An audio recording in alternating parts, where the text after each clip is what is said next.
ಆತ್ಮೀಯ ರೈತರೇ, ಈ ವರ್ಷ ಸಬ್ಕಿನ ಮುಂದೆ 1 ಅಥವಾ 2 ಕಣ್ ಇದ್ರೆ ಮಾಲ ಚಲೋ ಬಿದ್ದೈತಿ.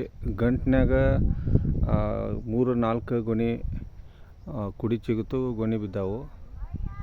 ಮತ್ತು ಏನು ಫರ್ಕ್ ಆಗೈತಿ, ಈಗಾಗಲೇ ಚಾಟ್ನಿ ಮಾಡಿದವರು ವಾಂಜ ತೆಗಿಲಕ್ಕೆ ಅವಸರ ಮಾಡಬೇಡ್ರಿ. ಯಾಕಪ್ಪ ಅಂದ್ರೆ ಇಲ್ಲಿ ನೋಡ್ರಿ, ಇದು 1, 2, 3, 4, 5ನೇ ಎಲೆಗೆ ಮಾಲು ಬಿದ್ದೈತಿ. ಇದು 15ನೇ ದಿವಸದ ಪ್ಲಾಟ್.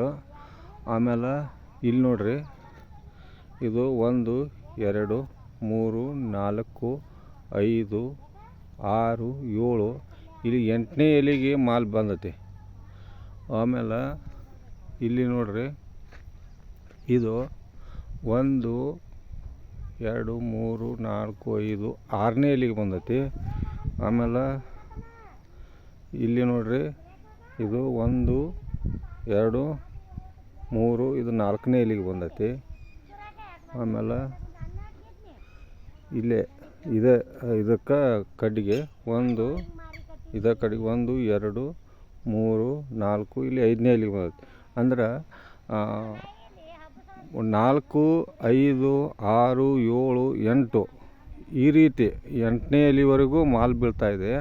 ಅದಕ್ಕೆ ವಾಂಜ್ದ ಮಾಲು ಯಾರಲ್ಲಿ ಕಡಿಮೆ ಐತಿ ಅವರು ಫೇಲ್ಪುಟ್ ಅಂದ್ರೆ ವಾಂಜ್ ತೆಗಿಲಕ್ಕ ಭಾಳ ಅವಸರ ಮಾಡಬೇಡ್ರಿ.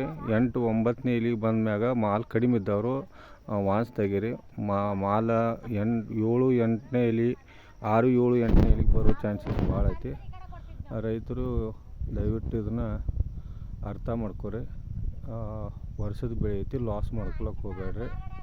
ನಮಸ್ಕಾರ.